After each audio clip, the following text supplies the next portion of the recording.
Hello and welcome to the Nightcap, life behind the Michelin star. This is a late night lock-in where we candidly discuss and debate all things culinary over a few drinks. As always, I'm sat upstairs at Salt Restaurant in Stratford-upon-Avon, Shakespeare's home in the heart of Warwickshire. It's 10 o'clock at night, just gone. Service is wrapping up downstairs. Let me introduce myself and what the hell we're all doing here. I'm Simon Alexander, a podcaster, producer and daytime cooking show contestant. To my left, playing host is Michelin star head chef and owner of Salt, Mr. Paul Foster. How you doing? You alright, yeah? Good, thanks, mate. And our guest today is head chef of the Grill at the Dorchester and Chef to Watch winner at the National Restaurant Awards 2021 is Tom Booton. How you doing, mate? Cheers, thanks very much for having me. That's a It's pleasure. not 10 o'clock, it's 11 o'clock. Is it alright? I've been waiting for this since We've 6 been waiting this for you. morning. It's your fault. Yeah, it's 10 o'clock, I'm absolutely shattered. I've been here for hours. Where the hell is he? Paul's got me pissed already. This You're is the key with to dinner. This is the key to good podcasting. Yeah, right? I know. It's I've got to remember my media training now. plough them with booze is the philosophy. Thank you. No, thank you very much for having me. It's very How nice. was dinner, firstly? It's fantastic. No, it's great. I've been here two times before. I think Yeah, it's the two third time. times. Yeah, first time I came in, I didn't really know Paul first, so we popped in because I think I was at the Rabbit when the old man Alan was there. Wow, okay. And we came in, we sat in the sat in the window, boat. we sat in the window one, and fucking amazing. And then, last time we came in with Rach, she looked after us amazing, and tonight was really good. I wasn't allowed to carrot dish tonight though. Oh, was I no got carrot? banned. No, I got banned from it. I heard Paul say, Tom's been in 2 times, he's not allowed to carrot dish. So Jan had the carrot dish, and I had the nice. the dashi broth, which I sat drinking out the bowl, and Paul was giving me the thumbs great. up. Yeah, there's nothing. It was Well, it's like a fantastic. cereal bowl, both hands behind it. I love that. No, absolutely love it. Awesome. Do you guys know each other well, by the way? Like, have you? I would say, well, like just from coming here, really, and I've been down to the You've Grill been down? Dorchester. Yeah. Just it was like a week or two before lockdown, wasn't it? Fuck, really? When I was, remember wasn't we it? had a big party of Americans cancel or something. There's about 5 of us in the restaurant.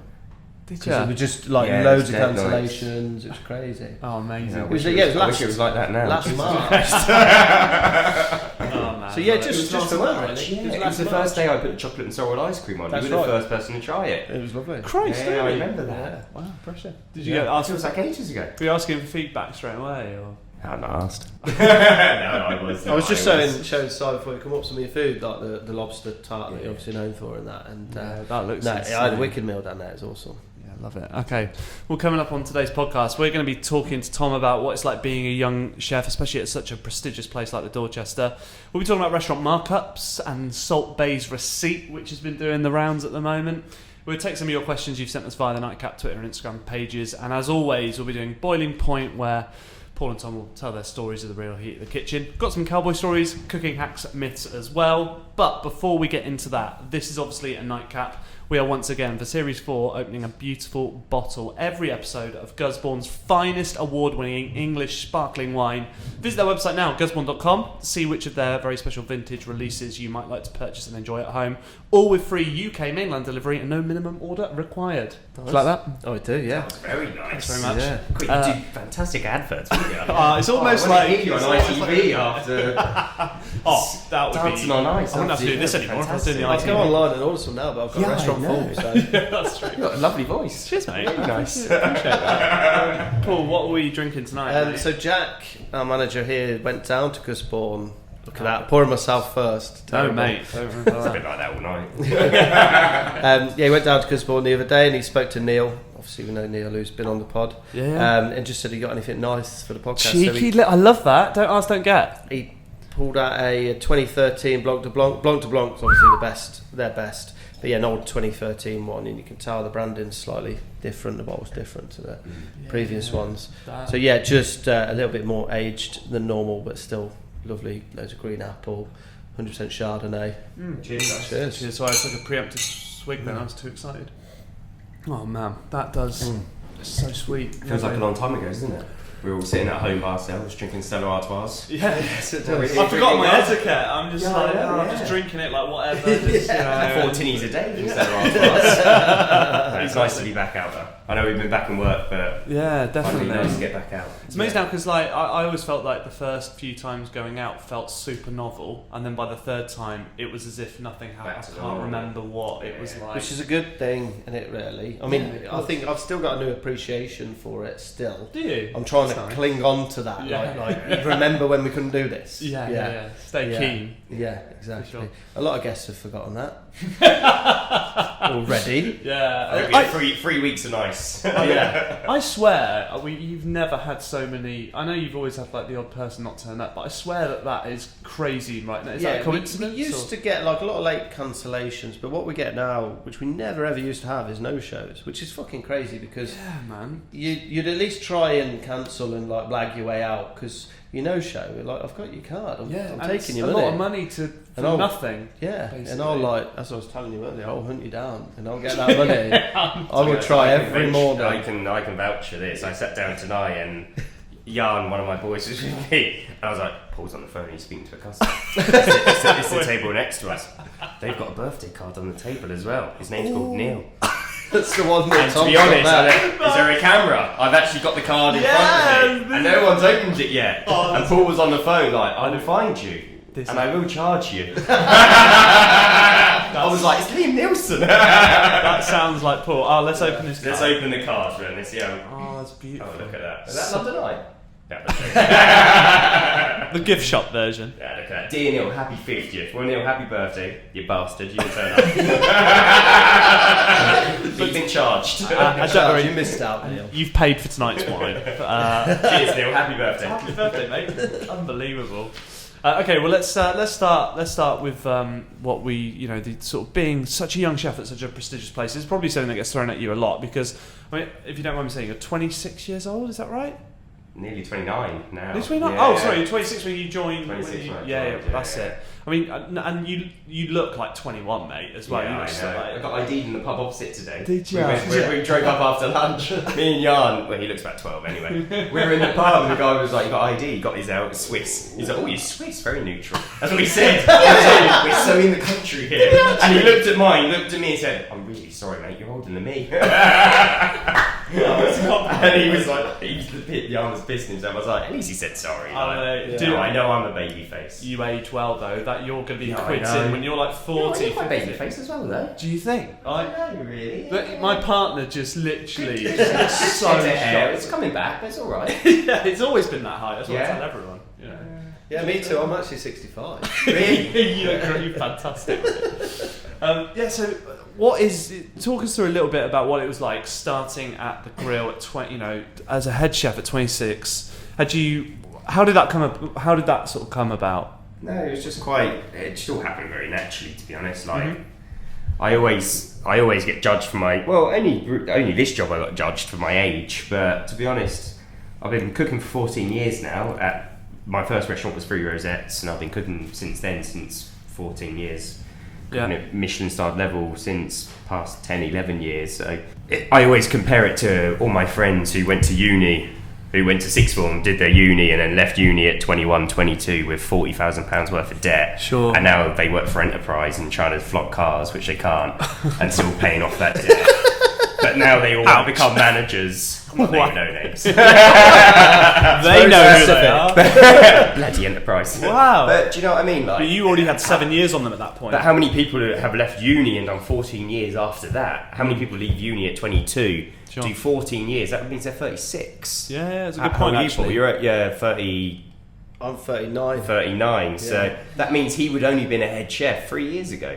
He opened Salt 3 years ago, no? More Well, I longer. was head chef at 27. 27 years, When I was at yeah. Tottenham, yeah. But I mean, very different to you. That was a sleepy little village in Suffolk, so less pressure. Nobody knew who I was, and it wasn't Yeah, sure. it wasn't a 5-star in Mayfair. It was, yeah. I could make mistakes there, and there's a lot I Go got under the away radar. with, Yeah, to be Got away honest. with it. To learn in that way, a year older, being a head chef, but a totally different sort of Environment. pressure. Yeah. But age is just a number, though. Of course isn't it is, mate, Like, yeah. it completely Exactly. is. Like, I look at many people, not even just in the work. I was going to say in work, but I can't say that. So I've been media trained. But I look at many people who are over the age of 50, and I think, why are you acting like a child? Yeah, Do sure. you know what I mean? You see that in It's a day-to-day mentality. life. You go to Tesco's and you're like, why are you acting like a child? Like, It's like mentality, really. yeah, it's a mentality thing. It's age is a number. If you're good enough and you feel pushing enough and you're willing enough, then you get the job. But you were head chef before that though for Alan, weren't you? Yeah, well, So- that's what everyone always forgets. That's Yeah. why when everyone comes into when we first opened,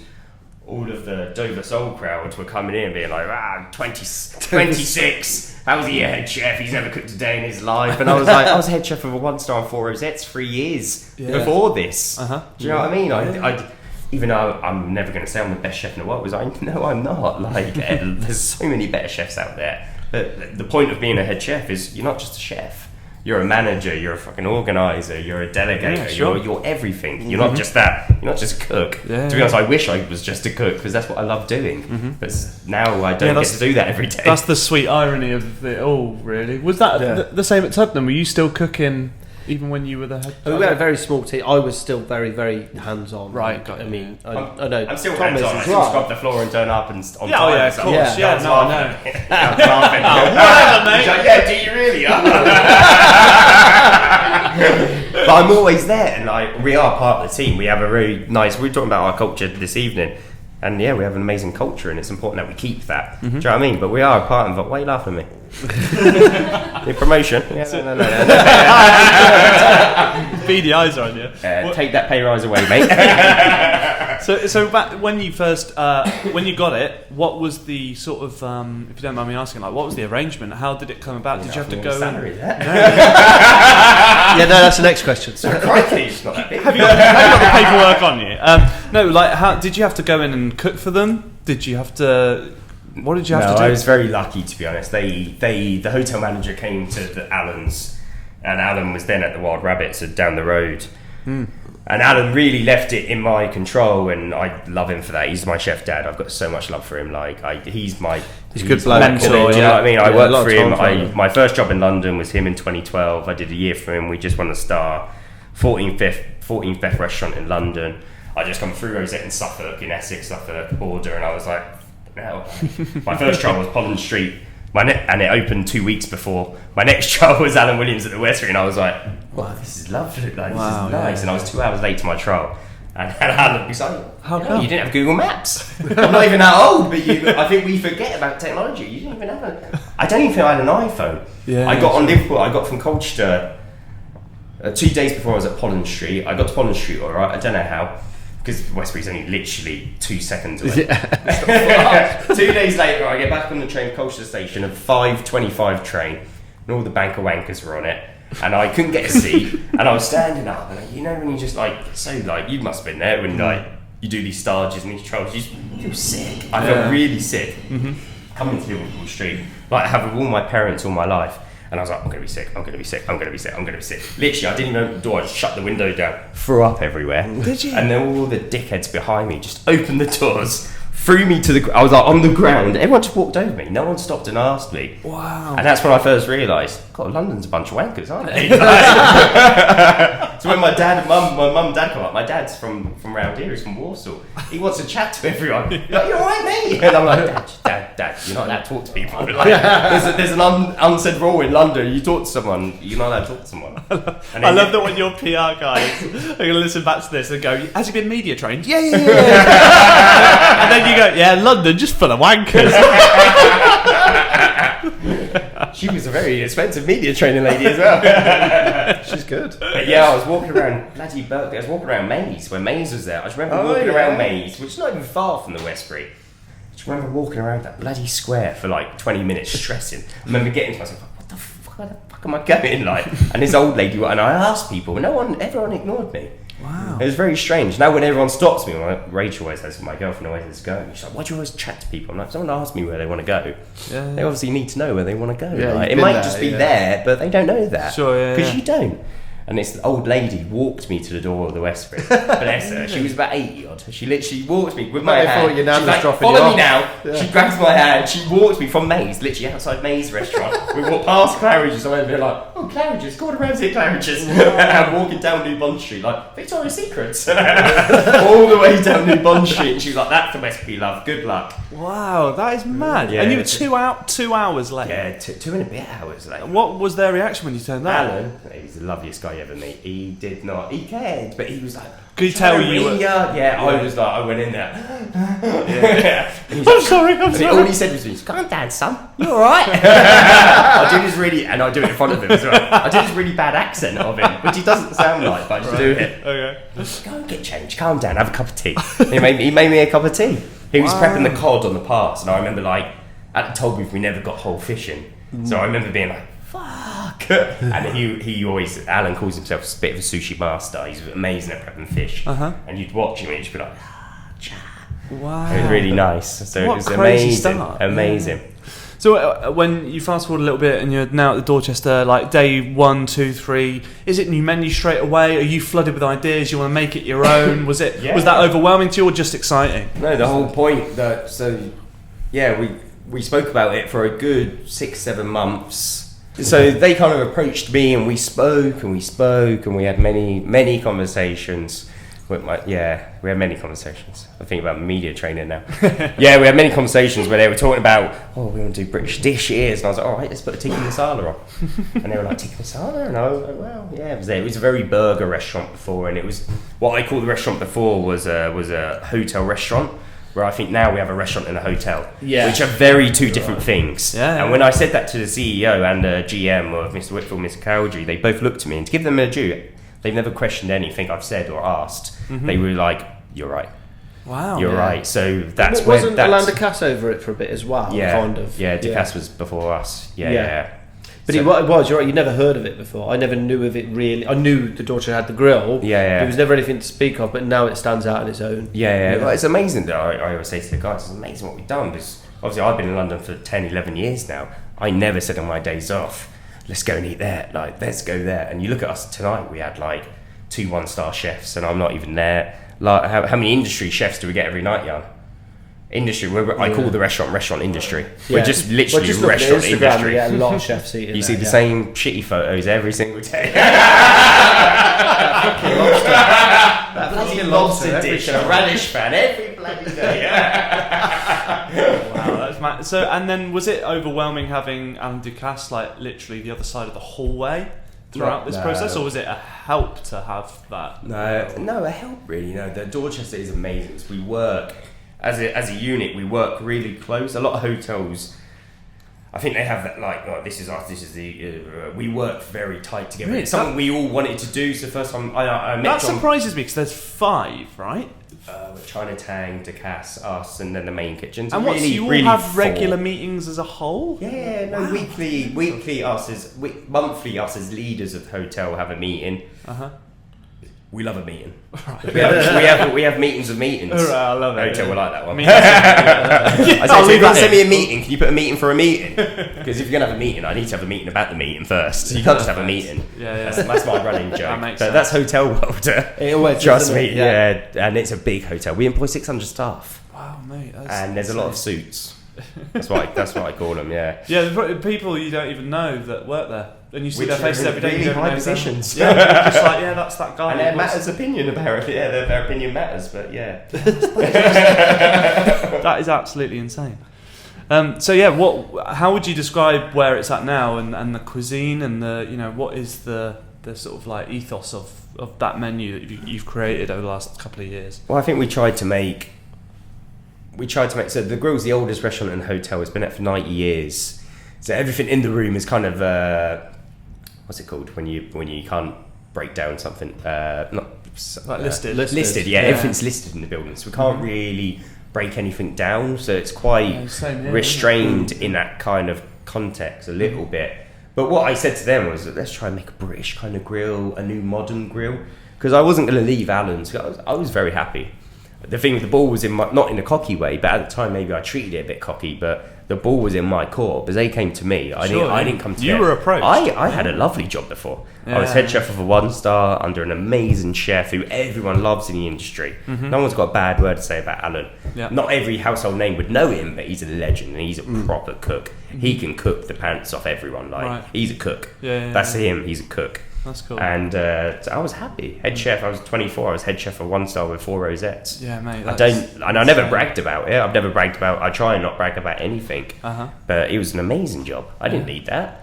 Why go there and take on all of the suits? And that's what I said to him. I was like, this hotel, leave me alone. I just have to deal with Alan. And I thought that was hard. It was easy. So that says to me then that it was quite important to you that when you were having the negotiating conversations, that it was important that they took on your philosophy of having a restaurant in a hotel, not a hotel restaurant. Otherwise, it maybe was not the right thing for you. On a serious note, we went through many talks, and they had ideas, I had ideas, and we didn't agree for a few months. It took a good 4 or 5 months. Yeah. Wow.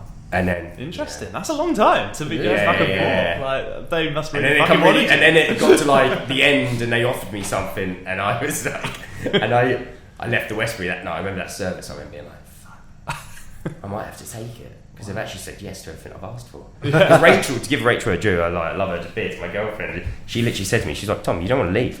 Be cocky. Ask them for everything. Yeah. This is how much money I want. Because they didn't want to refurb the restaurant. We're talking money now. They didn't want to refurb the restaurant. They didn't want to refurb the kitchen. They didn't want to buy anything because the restaurant had its brand because Ducasse bought it. Yeah, got you. Okay. And I said, I don't want that. I want to rebrand the restaurant. I want to buy all the chef whites. I want to make sure they've got this. I want to make sure we've got all the new crockery, the trays. Do you know what I mean? So it went from spending nothing to spending quite a lot of money. Wow. And she was the one that forced me to it to say just ask them. You're not going to lose anything. I wasn't cocky about it. I just said, if you want to do it, that's how much it's going to cost. I reckon.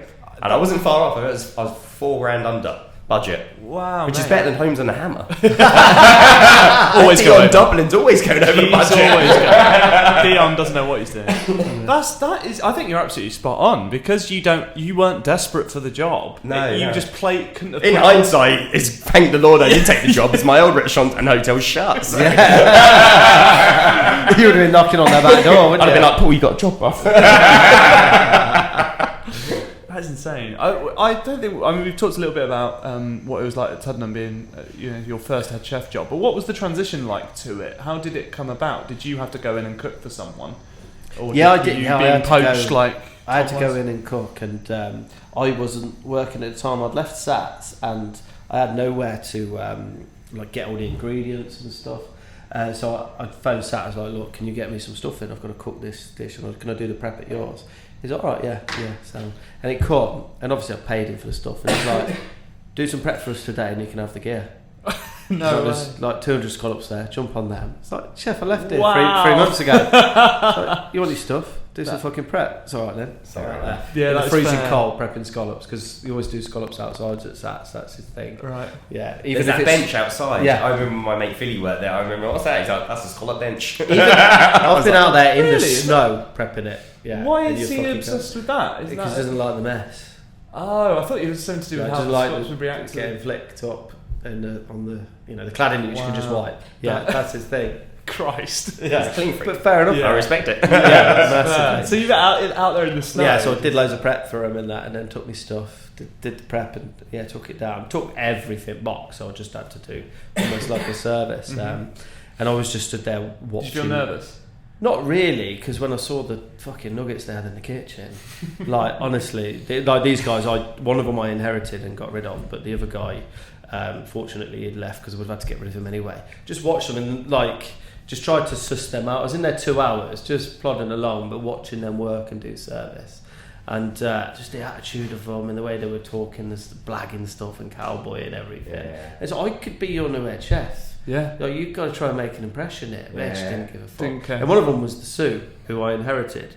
And he'd left. It took me 5 months to get rid of him. Really? Wow, Yeah. that's mental. Well, he gave me his notice and I thanked him. Like, they had a great opportunity there. They're about to get someone who come from a tooth, not you now, Paul Foster, but you then, Paul Foster. Yeah, exactly. Hungry to do something chef, really special. The only time I heard of Tuddenham Mill was at Tollbooth when Paul was there. Because we went, it's Put not it on that far the map, away. yeah. It is, but it's No, not. it's close to Tollbooth. It's close-ish. Yeah. But we don't go past the border too far. But do you know what I mean? Like, Yeah, 100%. so what's that about? Why would you not take that? Crazy. Some of them did. I inherited a very inexperienced team, and one of the guys is there now. He's Chef Patron, and he runs all of their places. Amazing. He's doing really well. And then a couple of the other guys have done all right from it. But yeah, it was fucking hard because like some of the guys hadn't even eaten in a Michelin-star restaurant, let alone worked at them, so they just didn't get it. Yeah, and it was a lot about of... just like, right, we have to start from. It was a basics means to an end food. for them to do it in a way. They were Yeah, just on the treadmill, just like just exactly. Yeah. I had to go back to basics. Like they couldn't even blanch green beans properly. I'm like, right, this is where we've got to start then. Green beans. This is ringing a bell. No salt in water. Is this It's like it was like a pan of water like that, and like 3 boxes in. Yeah, from So Kenya. Yeah, The boxes from Kenya. I love the local Kenyan beans one. from Kenya. The cardboard, My favourite. You wrap them in leaves. down the road, Especially down my the road, favourite. Kenya. Yeah. Always Kenya. Always Kenya. They're always in season in Kenya. I never seen a bean in Kenya though. Not that bin. David Attenborough, this is a bean. were those guys the ones that had a salt and pepper pot as the Yeah, same pot? they did. You know the table salt with Really? crap pepper in it. In the same. Straight away, I was like, "This guy." Yeah, I'll write that down. I quite like that. Adam will love that. I'll be like, this is everything. That'll save some time. Bit of time in it as well. Actually, lastly on that subject, were you?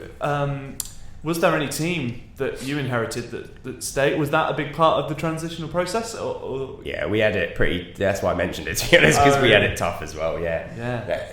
Yeah, they had a bit of a. The restaurant before was a bit funny, really. So I don't mind saying it. One of the reasons why I took the job is because I knew I couldn't make it any worse. Wow. Okay, I decided to take the job because I good starting knew. point. I said to Robert, the big boss, Worse, yeah. I can't make it worse. So even if I So fail, I'm gonna look good. So even if I fail, I might look a little bit alright. Wow. I know that sounds a really dick thing to say. No. But I did. Clearly I know what you're dragged a team from the country. Do you know what I mean? Adam, my now sous chef, was at Hand and Flowers before, and he was my junior sous at the Westbury. And I dragged Big John from the Hand and Flowers. Young just finished his national service in Switzerland. So yeah, we kept one chef from the old team. Wow. So there's only one there. There's only now. one chef in the old team, Neil Blue, and he's an absolute diamond. Yeah. Oh mate, that's insane. Absolute diamond. Yeah. But saying that though, he did try and get me sacked my first week's time. What did you do? Well, no, What did you do? No, can I say it? I don't know. Yeah, basically hotels use agency chefs, don't they? They Yeah. love agency chefs. I don't know why. Why use agency Easy, chefs? innit? Too Yeah. expensive. Yeah. But anyway, the chefs were working 40 hours a week. The agency chefs were working 70 hours a week. I thought that was stupid. Maybe I'm the donkey, I don't know. So I said, no, this needs to stop. Yeah. And yeah, What, they and he didn't took- like it. The hotel chefs didn't like it. That I made that decision. Wow. And he put a word in and tried to say that this guy. But luckily, me and the executive chef at the time, we literally started the same week. We were brought on board to the hotel to reinvent the life. Mm-hmm. And I said to him, this might happen. And literally 4 days after my first day in the kitchen of the old restaurants, we shut for 2 months and refurbed. Yeah, basically most of the team went downstairs and said he's trying to make us work more than 38 hours a week or so. Yeah. Wow. But I weren't making them trying to work hard. I was just trying to cut costs. Yeah, of course. It doesn't It's take sensible a stuff. It doesn't take a numbnuts to realise if you do 6 for dinner, Absolutely. and you're paying free agency chef £17 an hour for 6 hours, then the maths don't make up. Yeah, absolutely. So we can all be nice and look after hours and look after staff, which I'm really, really want to do, and I do. I love my staff, and that's what I've been with for so long. But the business is the business, and if Yeah, the business doesn't make money, Then it doesn't make sense. it Yeah, for doesn't anyone. make sense. If I don't make money in that business now, because I run it as a separate business, the hotel will fight me. That's a really good sort of transitional point to go through to talk about the next topic, which was about markups in restaurant. This has come. I know lots of people will be listening to this a while after it happened, but Salt Bay's receipt was doing the rounds the other day, and we thought this is the perfect time to talk about markups. Obviously, a lot of people in the industry will know exactly how this works, but when it comes to great Salt Bay impression, when it comes to markups in restaurant, is there like a rule of thumb for all menus, all restaurants? Is it the same everywhere? There's a general one. It differs depending on your in-house costs and whether you're like contract catering or fast food or fine dining. A general rule of thumb is times 4. That's the rough sort of your cost price times 4, and that should include your VAT and everything else. If you're like for all standards of restaurant. No, if you're ultra fine dining, it's a little bit more because your costs are higher. Yeah. If you're a pub chain. doing like really simple Fish and bought chips in burgers, food, yeah. then you don't need to do times 4. But a general rule of thumb is times 4. You agree with that? Yeah, I reckon a pint is most probably times 5. Yeah. Times 6. Yeah. Yeah. And again, depending where you are as well. London is a bit different. Yeah, obviously, rents are I was higher. looking at kegs, and I think a pint from a keg was 45p. Wow. 45p? Quite cheap. Yeah, that's really cheap. That's shocking, The actually. only reason I know that as well, because for Paddy's Day last year, me and Adam bought a keg of Guinness, and it cost £60. And you And get how many- 80 pints out of it. And that was buying it from That's insane. someone else. Yeah, of course. But what a lot of other people don't think is there's a difference between like cash margin and percentage margin. Yeah. So if I buy a bottle of wine here for £6, right? I need to sell it for 24, right? To pay the VAT, pay everything else, and cover all the costs. Yeah. I need to sell it for 24. If I buy one for £300, I don't need to sell it for £1,200. Got you. I don't need to. Yeah, I should not sure, be making got you. 4 times the amount on that. So champagne, you shouldn't be trying to get that kind of 4 times cost. It's generally like really expensive, double or maybe a little bit less, depending on the champagne. Because if I bought it for £200 and I'm selling it for 800, I'm making fucking 600 Yeah, that's quid. a bit exploitative. Yeah, you know, you're not doing that much more service that requires that.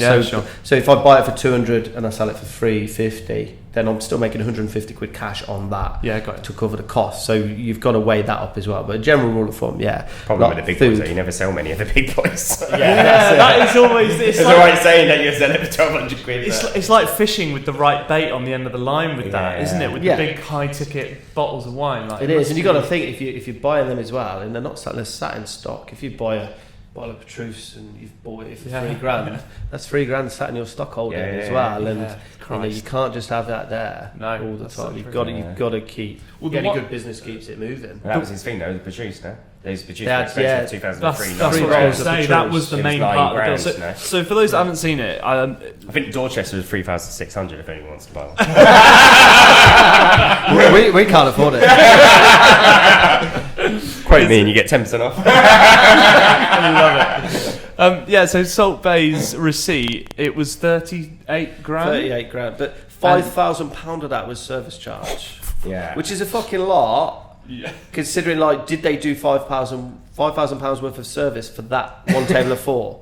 No chance. No chance. Crazy. No. But the majority of why it was so expensive was the wine, though, right? Yeah, it was. There was over 20 grand of fucking Petrus on there, like 3 bottles, and then there's champagne for a couple of grand. Yeah, Dom Pony, yeah. Do you know where it is as well? No. Like, you guys Knightsbridge, you know London a lot, but do you know I don't know, no. that building? No.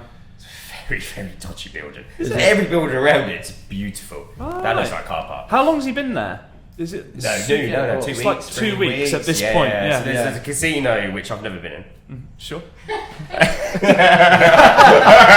thought you were sat lopsided. That's why it's a shithole.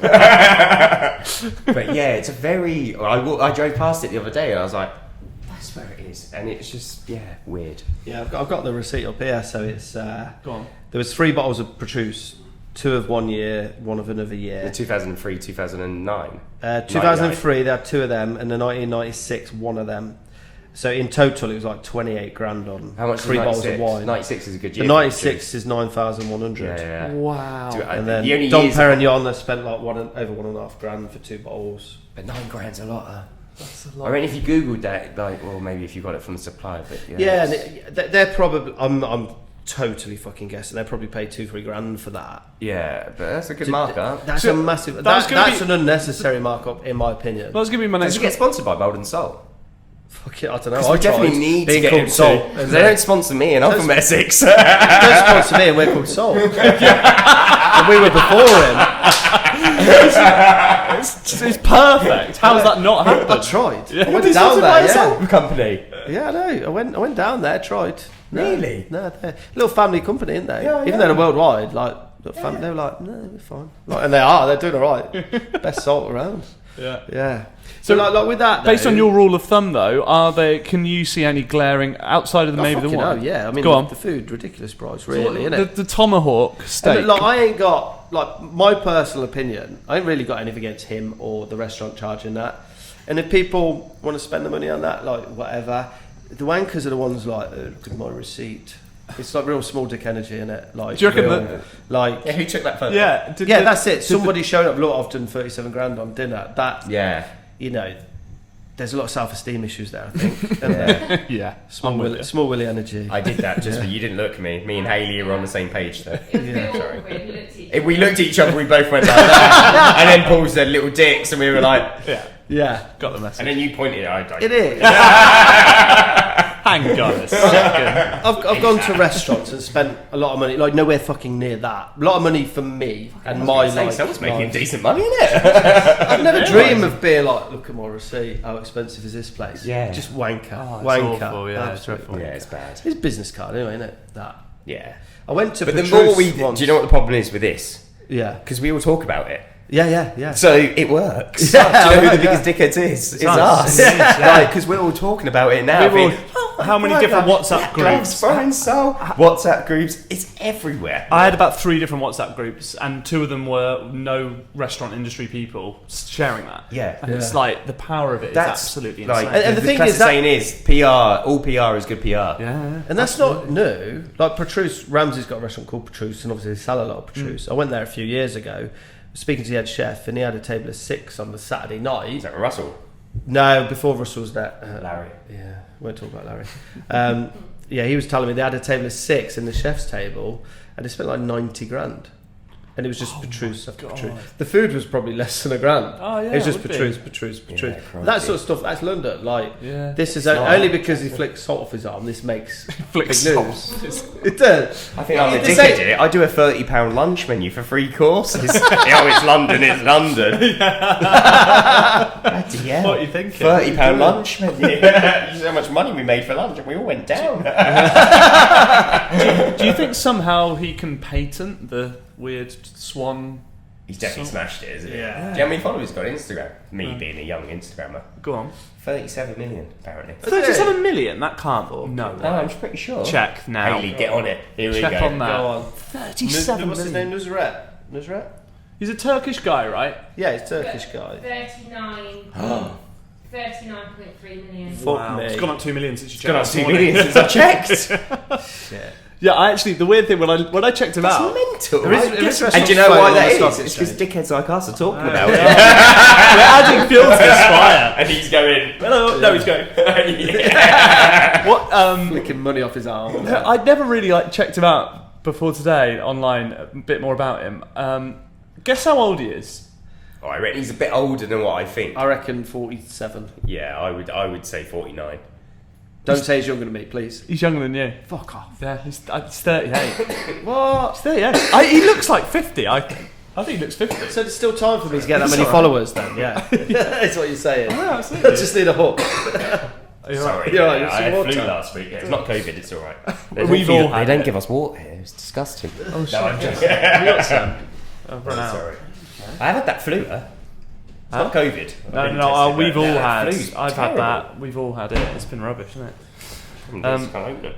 Okay, let's move on to some listener questions, shall we? We've got a couple here. We had a few people messaging this one actually. Carl, namely, asks, "What has been your favourite meals that you've had out at restaurants Tonight, Tom? since restaurants reopened?" Where have you Don't feel like you Well, have one to time say I went to tonight. Stratford upon Avon and Carluccio. Carluccio's. is just delicious, man. The avocado on toast, the way they crush the avocado. Got the They view, really got the view crushed of the that. Avon. No, to be honest, I've been very lucky. Like, I haven't said, I've said not on podcast before, but when you're a chef in London, like, I had 8 years of being fucking skin. I mean, my first job in London, I was on 17 grand. Wow. So now I've finally got money where I can afford to go out, take my girlfriend out, take the boys out, have these experiences, and this is all amazing. So since this COVID, I've been to really amazing restaurants. Number one, Salt. Oh, yeah. 2 weeks ago, I went to Davies and Brook again, and it was amazing. Really got looked after by Dimitri. He was at National Restaurant Awards, which was an amazing night. Was there any particular dishes on the night that make you say that now? That The stood milk out and with- honey. Milk and honey. The milk and talk, honey. Talk us just, through it. oh, What is it's it? just fucking bastards. I've got a soft serve machine as well, but they've just smashed it to the next level. Those bastards. What form did that dish take? Have you not had the milk and honey? Oh, I can't ruin it. Just go and have it. It's Right. delicious. Okay. It's just, you just eat it and you're just like, fuck, this is... I love how annoyed. I love how. Yeah, I know, yeah. It's like the young chef in me, like, twat. bastards. Like, yeah. I wish I come up with that. It's like I if- love if- this, I hate it. I love it so much that I hate it. I always think it's like when two strikers are on the pitch and Yeah. one striker scores and the other one goes and celebrates. Like, oh yeah, great. Like, it's just gutted it wasn't me. It's just amazing. It is just amazing. It's supposed to be one of the best dishes I've ever had. And I did a day at 11 Madison Park before, and then before that, where was I there? To be honest, one of the best meals this year was a koi. Oh, I've heard that's very good. Yeah. It just it blew my mind, and it blew my mind because I'm not saying I'm good, because I'm not, but I can go to most restaurants and understand how that food's cooked, or The if I processes wanted behind to, it, if yeah. I wanted to, I could most probably copy it. Okay. Not saying I do, because I don't really copy food. But you're thinking about that. But I could think, that's how they do it. Yeah. Oh, that's quite nice. Maybe they do it like that. Maybe you could do it like that. Even at Davies and Brooke, I was thinking, they do it like that. Maybe, that's quite interesting. Maybe we could do it like that. Or they do it like that. We do it like this. Maybe I think this is better. That's my judgment, no one else's. Yeah. But at Koya, I was just like, fuck. Mind blown. I don't even know what the fuck is going on. I was just like... Actually, that reminds me of your reaction to Franson. Oh yeah. You France, came I back. want to go there. I went to he Zen. was like I ate that, at Zen in Singapore. That same thing you described there, if you were just like, I didn't know what's going on. Yeah. Like, almost I'm lost now. I don't know what. Yeah. I don't know how. I this ate at Zen in Singapore when I had 2 stars with Tristan, because my girlfriend's from Singapore, so we were back visiting the family. We went to Zen just when they opened after Andre left, and we were there, and I was just like, It looks as well. It's good only as 2 Francis. times in my life as them 2 restaurants where I've been like, fuck. I love that. It's so nice. I don't know. Like, I think because we all theoretically, everyone who's been on this podcast, maybe not everyone, but all of us who've been on this podcast always kind of come from the same Via background. Sure. We all come from the Marcus or the Gordons or the Baines or the kind of the big dogs, and there's nothing wrong with that. It's amazing. It's fucking fantastic. It's natural. But we all actually, kind of, it's natural, but we all kind of semi-understand how everyone thinks as well. So when these original people come on the block, you're just like, yeah, it's a new level of like I appreciation. don't Who the have fuck are you? I What are don't you have a doing? clue. Who invited you? yeah, I don't have a clue. Paul was outside prepping scallops, fucking. I love that. Good answers. Any from you, mate? Yeah, I've had a couple. Best meal I've had this year was at Tony Parkin's. I went down there in July. Fucking superb. Like, Yeah. honestly, that is so. Like, if that doesn't get 2 stars, like it's. Oh, do you it's- think? Wow. The standard's superb. It's really on that's point. nice. Like, everything was like From that tiny faultless. kitchen. Was there any as well. particular Yeah, any particular exactly. dishes when you think of that place? You straight away go. Yeah, that dish? yeah. His scallop dish was stunning, and then he does this dish. He kind of changes it all the time with the fish, but like langoustine with this little Thai sauce. He does so simple, but just beautiful balance. And then his dessert he does. I mean, you just know dessert, the white chocolate with gingerbread, and that he did it on GBM I think last year. It's superb. Yeah. And then I went to Mahi in August as well, which is great. I mean, I love Paul Ainsworth. You do as well, don't you? Yeah, But absolutely. You told me Mahi's about just this the other something day. different. It feels like you're in a different restaurant. Yeah. Great. And great it is experience. really. I mean, we were trying Yeah. to decipher that the other day, but it's in the same. So for those that don't know, it's at number 6, but not. It's sort of where the cooking school was. Yeah, and it's a it- separate team. They do stuff together and there's crossover, and it Yeah. ties in nicely, but doesn't tie in so much that you think you're in number 6. Mm-hmm. But the food is there's a kind of a different ethos as well. And Josh, who's cooking there, I know him from when he was at Casimir with Pete. He's a great guy, and like he's just a really good with people, really calm, really nice. It's just a lovely experience. Yeah, Love it. Good people get good people. Yeah. I had a big bill there. I went crazy. I went for the big boy, Did ya? big boy Yeah, wine big bill. flight. Big boy wine flight. Big boy wine flight. That's Take like photo. 38 grand it cost. But that'll be on Instagram live. five grand tip. Flash twat. I thought this chef table was looking nice. Just zoomed in. And, have you penciled another 0 on yourself? Put that on yourself. Yeah. Love it. Great answers. Another one here from Daniel who says, "Why? This is great. Are these all made up? Sorry. No. Did you actually write it? Yeah. Yeah. we Wait, get loads. why are you so Really? surprised? I don't know. Yeah. Because you put it up once. You put it up once. Yeah. Yeah, we get loads of questions. Do you? Yeah, we get loads. Yeah. No, I'm not taking you off. People- I listen to it. I listen to it. It's I more than actually just like you. it. That's it. It's more than It's just you. more than just a That's what show. it is. Put More a than just question you. in sometime. Yeah. Mate, I will. Is he such a twat?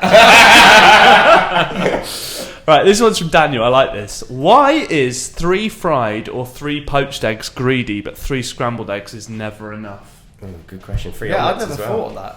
Like, I'd have 3 scrambled eggs on toast, but I wouldn't have 3 fried eggs on toast. No. Yeah, but you got to put 3 eggs in an omelette as well. Daniel forgot Yeah, that yeah. there. Because have you ever been like, I probably should, and done 2 and gone, well, that looks embarrassing Depends little. if you're Yeah. at home or not. If you're at work, you have to make it look generous. You need to put 3 eggs in. Yeah. At Yeah, if home you're it doing a- depends. Always my eggs are off. If you're at doing a home. breakfast in a hotel, like 1 egg with a breakfast looks fine. But if somebody has scrambled egg with their full English, Yeah. 1 scrambled egg looks pathetic. Yeah, it's No, looking embarrassing. I'm so bad at fucking egg cookery. Are you? Yeah, Why, really. why is Oh, that? yeah. Well, Do you like I eggs? never really Do you did. like eggs? I only did breakfast shifts when I lived in France. My omelettes are fucking terrible. I'm not afraid to admit it. Do you know why I know they're so bad? Because when I was sous chef at Debut, Luke Shelby come to be like sous chef at Debut as well, and Luke come from like Le Manoir. And Ollie used to make us make breakfast at 11 o'clock every day. He was very strict about it, and amazingly, family food. All sit downstairs, That was it. You I were love told, that. get the I fuck like out. that. I like and I that. love that. Do you know what I mean? The first time I ever saw it was normally you just work like a dog. But one day, like, I think I made some gash scramble. I made some gash fucking porridge. Put a bit of honey in it. Thought I was a boy. And the next day, Luke Shelby rocks out all these fucking omelettes, and I was like, oh, Jesus. So ever since then, I just told myself, you shit omelettes. Because we didn't even have a hob there. We literally had 2 gas burners. Yeah, So you would have got nailed that at Le Manoir. I did when I was at Le Manoir doing breakfast. The omelettes, there could not be a speck of colour on them. Yeah. Like, and then you had to. How roll do you them achieve perfectly. that? How do you achieve that? You go to the Manoir. Well, if you watch it on my masterclass, Hey! Plug. there's an omelette class on there. Ah, Yeah. I love it. Yeah, I knew it that. is. That's why I asked. How much? £12 a month. £12 a month. Yeah, subscription. That's cheap. Full access. Yeah. Access all areas. Saltmasterclass.com. See, I can do adverts. Yeah. Sexy voice. Absolutely love it. Great. But maybe the actual answer to this is we shouldn't be ashamed to have 3 fried eggs. No. It looks weird, but we shouldn't be ashamed Tomorrow. Could you have When you have breakfast at the Arden tomorrow, I want 3 fried eggs for you. Yeah. They wouldn't fit on your plate properly, though. Yeah, With the would slice it? of Every toast, day. it Well, was if like... you pile them up like a weird. milfoil. Yeah. Yeah. Oh, actually. But you might overcook the yolks. Oh, then. yeah, because then the oaks won't... No, I'm more of a bacon sandwich kind of guy, to be honest. Yeah. Well, clearly, because you just can't do eggs. Can't do the eggs. Yeah. Fuck off. But yeah. You're right. Brown sauce, bacon, bit of fucking Homer's best of both. Fair enough, mate. Okay, right, let's move on to some cowboy stories. We discovered so many cowboy stories during lockdown when we were doing our podcasts, and they're basically, for those that... Mise en place, Jesus. It's because I'm getting old, my memory's so bad. Like, He tells so many stories on this podcast, he has to make a list because he'll tell the same one I did twice. this podcast is because I love this point. I'm only coming here because I want to hear first Paul's stories. I excellent. love Paul's stories. That's excellent. They're amazing. And every week I'm like, he can't be that story. And then the geezer put his bins outside my door. And I followed him home. And I think to myself, I've been to Shepherd Pond area. It's not even big. Glue in the door. I've heard them all. Legend. So many good stories. it's got to be honest, and Yeah, you got to be. Yeah, so these cowboy stories, they're basically hacks gone wrong. People think that they're hacks, but they're not. They're shortcuts to disaster. So, Paul, have you got any for us? Yeah, I was speaking to Gibbo earlier actually, because I mean we've done a few of these before. So I run out all my memory struggles, then they come back to me at random times. So Gibbo, when he was now this is more than cowboy. This is just fucking disgusting. Okay. Most of them are. Yeah. Most of the cowboy stories are really disgusting. Yeah, and he was saying that when so Gibbo used to work with me at Mallory Court, and then he started here. But a year in between, he was temping, waiting for this job, and he was working at a place in Leamington. I'm not going to name. Sure. They had lobster on the menu, and it's kind of place like they serve lobster. What? Yeah. No one's going in there to buy some fucking no, you wouldn't. You just look at the place. No, I bet they did though. fucking weird. Yeah, I bet you they sold it. Some flash twats that put in their fucking receipt on Instagram. Yeah, those for guys. 6 followers. Yeah. And the lobsters. I mean, obviously, our lobster you've got to cook from live straight away because it starts breaking itself down. But this was beyond that. They were dead and they were rotten and slimy and going green around the edges. So they'd crack them open and like wash them in cold water for about an hour, just cold running water before they cooked them. And they's like, "Oh, can you just do the lobster washing today?" It's like, "I'll have no part of this. Wow. I will not have any So part of it." shameless. You're taking notes. Yeah, I am. Wash Jesus. my lobsters. That is absolutely. Yeah, and then cook them and serve them. Like, but he was like, they stunk to Highlands. It's like, Just in washing them, that just got rid of some of the crap it's and gonna the colour and it'd the. probably get rid of a little bit of surface slime. That's it. Oh, it makes me gag. Yeah, but That's they're really. horrendous. But when a shellfish like eats on itself, Yeah, just the texture. That's before it's even gone off. And you Yeah. don't even take it's it to really the weird. next level. It's fucking disgusting. even sometimes you get a good delivery from some of the best suppliers in the country. They've had like 6 hours. Wow, It really? changes so quick. Yeah. It really does. Yeah. I didn't know really that. I does. didn't Yeah. realise that. That's Actually. why you've got to like use it. It like, Even the good happens. suppliers, are they good when you ring no, and of go, course "Oh they look, can, yeah, but actually, It's just mate." that it's died on route. Even the Like, best person in the world isn't always best. You know what I Yeah, mean? yeah, The best it can't one be, in yeah. the country isn't always the best, and that's where we have to understand that really. Yeah, sure. Right, well, this is the perfect point to merge into boiling point. So this is where our chefs tell of the real heat of the kitchen. We want to know, when have you lost your shit, or when have people lost their shit on you? Who wants to go first? Oh, hang on. We got giggling already. In the Yeah, corners. he's giggling. Does he know? Yeah. Does he know what you're saying? Yeah. Who wants to go first? Do you want to jump in, yeah? No, I haven't got. I thought of this. I was telling Jan on the drive up. Basically, we left the hotel because we had a busy lunch. He fell asleep before we left Mayfair. Wow. So I was like, oh, I'm falling asleep here. I'm going to make M40. And then he was like, so what stories are you going to tell? He's from Switzerland. Sorry, that's my Swiss. Yeah, that's why you sound like Sean Connery. Is that Sean Connery? And then he was like, what are you going to say? I was like, well, I told him the bad ones. He was like, you can't say them. Why? So when a Come on, 22-year-old give us- said to me, you can't say them stories. But the best, the funniest, just the funny story for me, when I worked at a toll booth, it was like, that's my mecca. That's where I learnt my craft. That's where I went there when I was 14. I left when I was 19. I did a year on every section in the kitchen. And that was a hard kitchen as well, because you didn't have meat and fish. The meat was sauce for sauce. Yeah. You did everything. Yeah, I worked in places Like a like dick. that, yeah. Wow. Yeah. It was hard, but during Christmas, you used to do Christmas parties. And at the toll booth, So you like have set menu. and they still like- do it the same, so I'm not disrespecting or nothing. Yeah, just set menu, Yeah. turkey. First day, 1st of December, you cook turkey, lunch and dinner. Right. 2 turkeys a day, and we used to keep tallies. Really? So on the pass, you used to every day Sharpie, a tally. I think my first December on sauce, I was 16, so that would have been 2009. And I think I cooked 64 turkeys in December. Wow. And they were big boys. They weren't small turkeys. Yeah. Like, you used to do Christmas parties and you used to do like turkey and beef sirloin or whatever. All roast dinner. Yeah. You do it all of December. You're just absolutely sick of it by about the 2nd of Of course, December. yeah. And Ian Rhodes was the executive chef at the time. Now he's a general manager there. Absolute legend. My first chef, proper from Hull. You don't mess with him. He's a big boy. He comes to the restaurant all the time. Now all the boys and girls have met him. Like, he's a legend. He's so proud of me. I love him. Like, he's my Yeah, first chef's dad. that's nice. But anyway, we used to have these big silver trolleys. And we have one actually at the Dorchester. They're covered in silver. You have to put the gas burners underneath it. And anyway, someone didn't set it properly. So when we started going on the party, he was in the middle of the floor, and this whole silver trolley, what's made out of silver, went up in lights. And when I mean went up in lights, I mean it went up in lights. Wow. I never seen a fire like it. But because he's from Hull and he's Sheffy, that's his name, Sheffy. And he's an amazing chef. He worked at Paul Bocuse, the original, like the proper restaurant, for like 3 years. He beat Gordon Ramsay, and that's what I got told when I was 15. But he did. He beat Gordon Ramsay in National Chef of the Year, like back in the day. Proper chef, do you know what I mean? He loves Paul Bocuse. We used to do a truffle soup with a puff pastry on top. Oh, nice. We used to do all that stuff. Like, I'm sure not as good as Paul Bocuse, but I just remember seeing it when I was a kid. Like, my first section was garnish. We used to have 10 potato dishes, being like, that's pomme galette. I can name potato dishes like no tomorrow. Wow. And then even now, the boys are like, what's that called? And I was like, classic. we used to make all these potato dishes, like, unbelievable.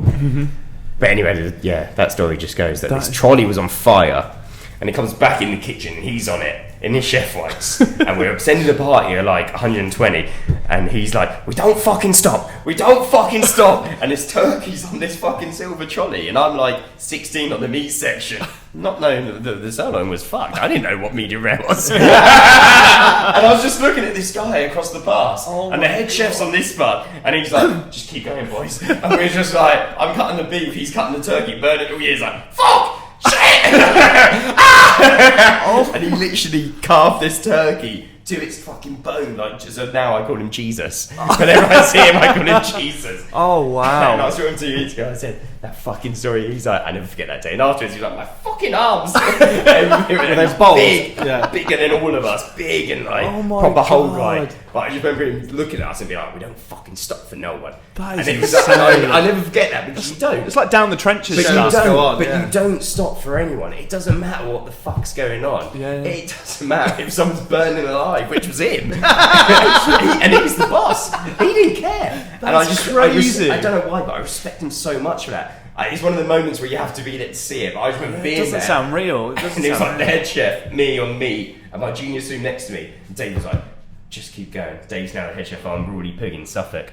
And Dave was like, keep going, Booton. And I was like, he's fucking mad. And he's like, just keep going. Chef was like, Booton, push. And he was like, push. And I was like, fucking hell. My And the eyebrows thing would come like, off. I just never seen a fire like it. That's mad. It was was it? I mean, I suppose alarms aren't even going off for that in the kitchen because it's probably all like ventilated and stuff. But I would have thought that. Yeah, it's an old That's school place. mental. Yeah. It's not a cowboy story because I don't mean it in a cowboy way because I love him and I love that restaurant because I owe it so much. But I just always remember that. No, you that you is- just have them little vivid memories and I just remember looking at it being like, Oh my god. That would not And leave he your was mind like, in and a afterwards, he's like dusting himself down. He's like, I say you fucking do it. I'm gonna be like, dead proud of "You're the himself. boy." Yeah. So proud of himself. Love Just it. a legend. Brilliant. Paul, what have you got for us, mate? Well, do you remember? It was I don't know, a few podcasts ago. I told you a story about a woman who had booked in a place called Salt in Norwich. Yeah. Yeah, and we all kicked off. Wrong So restaurant. It's happened again, but Oh, it's completely no. fucking. It's happened a lot of Fucking times. Neil, to be isn't honest. it? Unbelievable. Neil. Bloody Neil. the prick.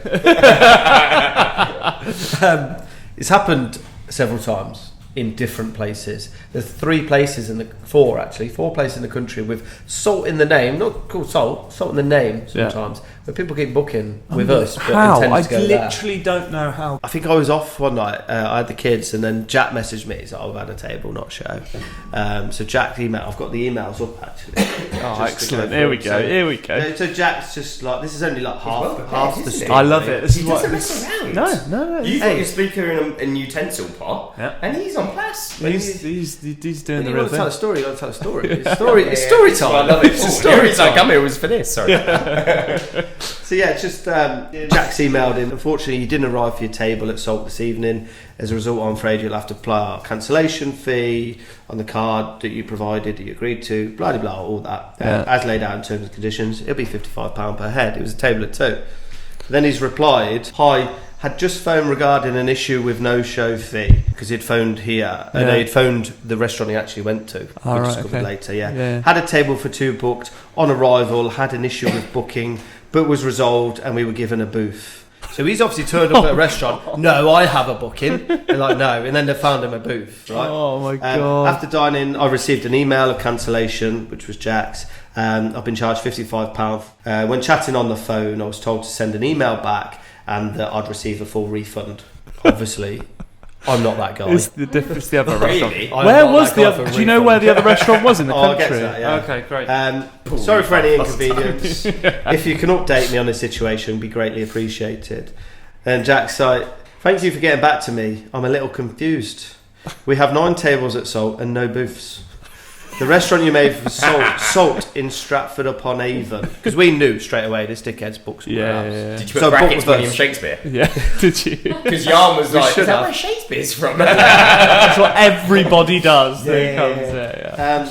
It sounds very much like you dined in another restaurant. Unfortunately, if this is the case, we'll have to stick to the no-show fee. And that was, Jack emailed him at 10:30.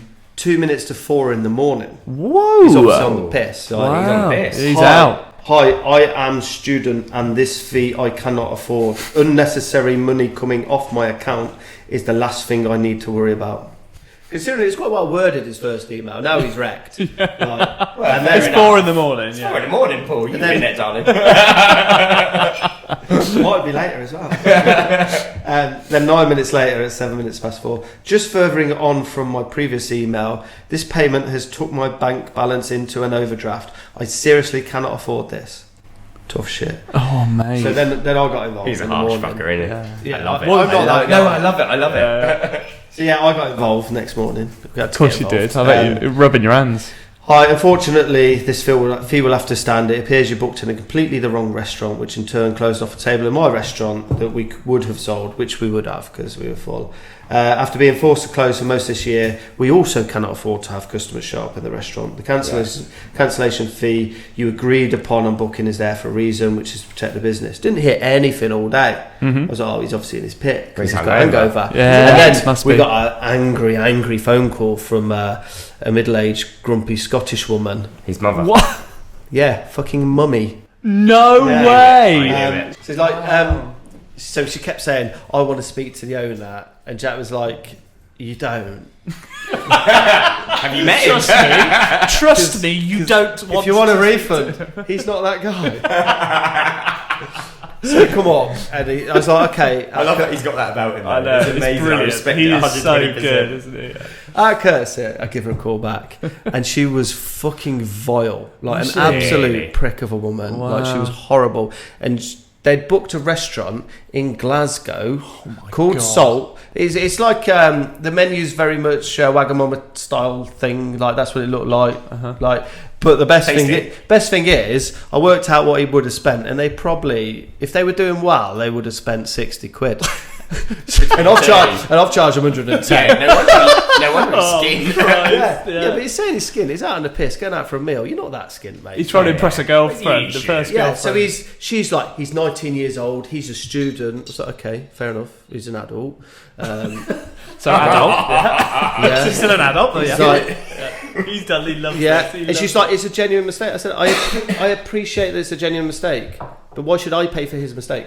Yeah. Like, he is If an you did it adult. for him, you'd have to do it for everyone. Yeah, and even so, it's like, you're a fucking adult, mate. Oh, If I was His at mum's 19, Mum, if I will you was call 19 Sol? years old, right, and I'd done something like that, and I went to mum, she'd say, you prat. Yeah, you're Like, so learn your right, lesson, you prat. actually. Yeah. So that, anyway, so we had a bit of a to-do on the phone, back and forward, and she was like, oh, your customer service is horrible. I said, oh, you wouldn't know, because none of you come here.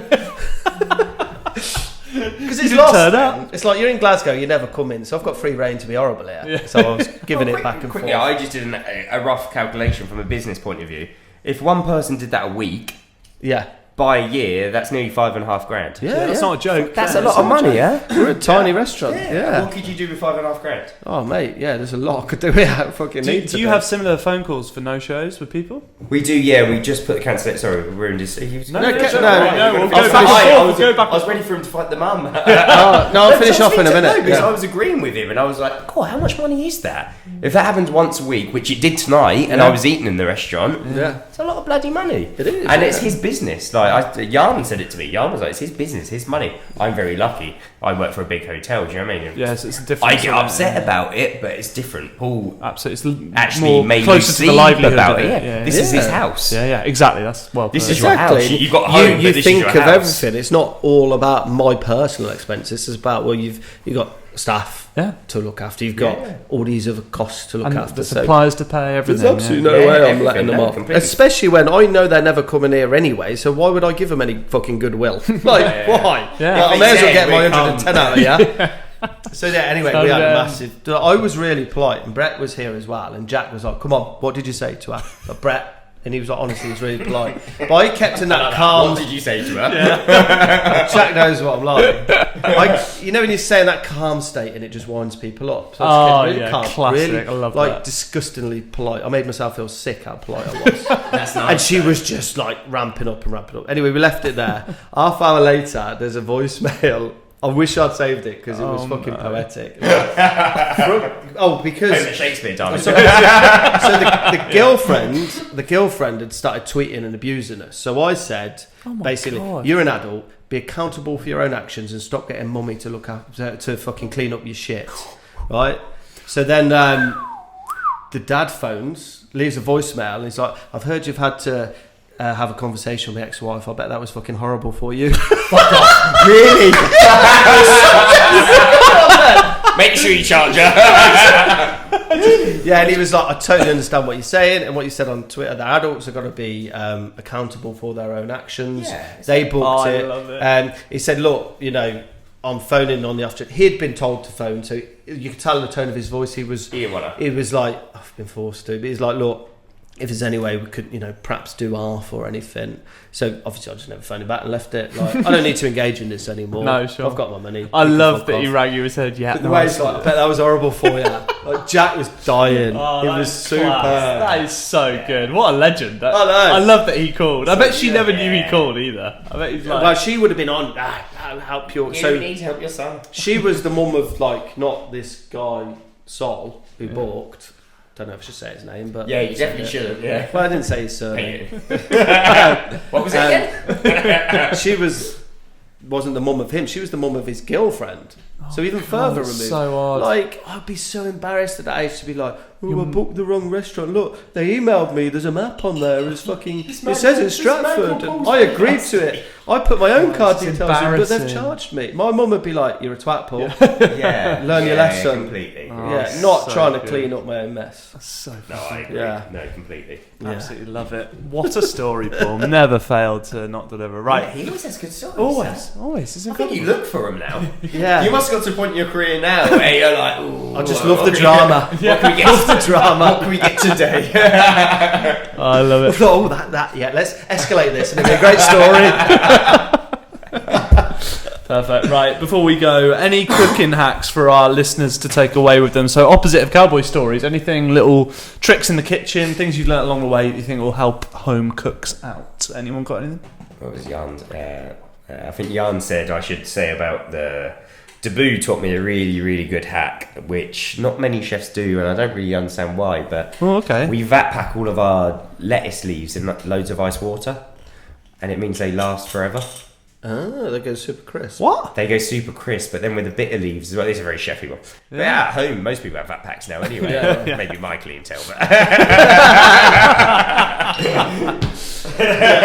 To be fair, I watched some TV shows, like cooking shows, with home cooks, and they're vat packing stuff, and I'm just like... Yeah, everyone has a vat pack now. This is mental. The amount of customers I speak to, like, yeah, water bath, 62 degrees. I'm like, I don't know, really, bruv. I don't really use it. I just chuck it in a pan and in the oven and hope it's alright when I cut into it. Microwave, 750. That's as hacky as I get. I went to Japan, actually. I went to a Wagyu trip in Japan, and they started cooking in the microwave. That was funny. Wow. Yeah, that's funny. We have 15 chefs from the UK, 15 chefs from the Netherlands. We got taken to Japan all around the Wagyu farms. This like 8-year-old Japanese chefs up putting Wagyu in the microwave. Because in Japan they all live in little small houses. They don't have ovens because there's no space, and they don't want space. They don't want clutter in their lives. They all have microwaves. That's crazy. So they all How cook did in that make microwaves. turn out? Was it dreadful? Yeah, absolute shit. Brilliant. There was a 3-star chef from Netherlands who like literally pushed them out the way. It got really spicy. Even I stepped in and was like, sorry. What was I saying? Wow. The lettuce leaves.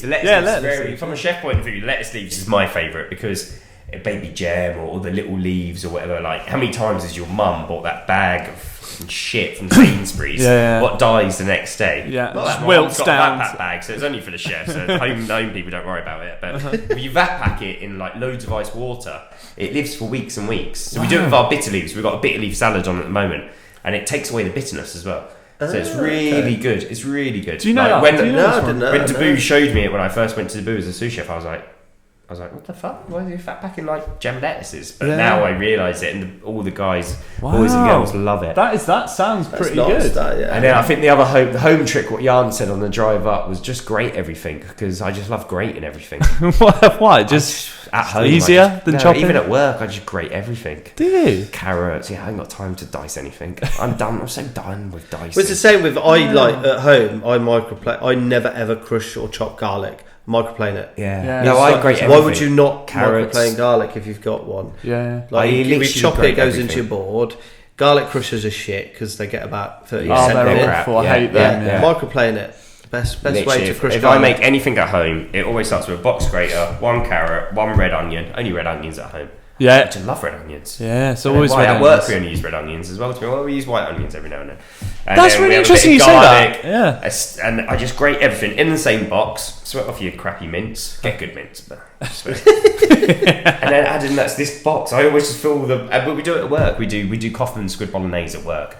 And I've got Kaufman in many times to try it and make sure he's happy with it. And he's a fucking legend. I love that guy so much. Yeah. He's just like, I don't know. I don't want to be him when I'm 70 years old because he still pushes on like a dog. But I respect him so much for that. Sure. Because he's a legend. He's done everything what none of us will ever do. Do you know what I mean? He's got so many stories about him, like when he was at the Tante Claire and when he gave it to Gordon and didn't charge him rent for a year. And when he talks about it to me, and he doesn't talk to me like he's my best mate. I've met him many times, but not like that. But I just love him. So much respect for him. I feel very honoured that I get people like Kaufman coming into my restaurant very often, and he comes in the kitchen, chats to all the guys. Like last time he came in, he had the squid bolognese, and Neil, one of the chefs of parties on fish, was like, rate it out of 10, and he was like, no. and Neil was half Filipino, half Romford. Fully Romford. He's an Essex boy through and through, but Filipino. And he's like, Kaufman, rate that 1 out of 10. And he's like, no. I don't rate anything out of 1 out of 10. And Neil was like, Neil was like, he doesn't do 1 out of 10. I was like, of course he fucking doesn't. It's Beer Kaufman, man. I thought it was funny. I was like, no funny for Beer Kaufman. That is class. But grate everything. Just grate it. Great, that's a good tip. Done with Grate dice. it or finish with dice. grate your cereal even. Excellent. Thanks again to Gusborne's for providing us with tonight's nightcap. It's been amazing. Gusborne.com if you want to find out more, place your order. Why not visit their website now? Do it. It's been so great having you on, mate. Thanks so much for coming up. Very kind. It's been an absolute pleasure. Yeah, it's been good to have you, mate. Yeah, It's been really good. I would have been better, but Paul got me pissed about 6 hours ago when we turned That up. made it better. Tomorrow morning, you'll be like, what the fuck So did I say? I heard you on media training. It's like, Jack, keep topping him up. This prick's been media trained. We did lunch service, so we left at 3. Said, we need to be there at 6:30. We got here and I was pissed by 7. That's the way we do it. And now it's gone midnight. I know, mate. That's the way I we thought do this nightcap was just a bit of a joke. I thought you did it during the day. No, I didn't realise it is actually fucking midnight. It's a literal nightcap. John's falling asleep over there. yes. It's an authentic nightcap, mate. What can we say? I hope you've enjoyed yourself. Cheers, guys. Cheers. Cheers, guys. Awesome, Thank you mate. very much for having me. Pleasure. Very much appreciated. Absolute pleasure. Cheers, Paul. Thank you. Nice one.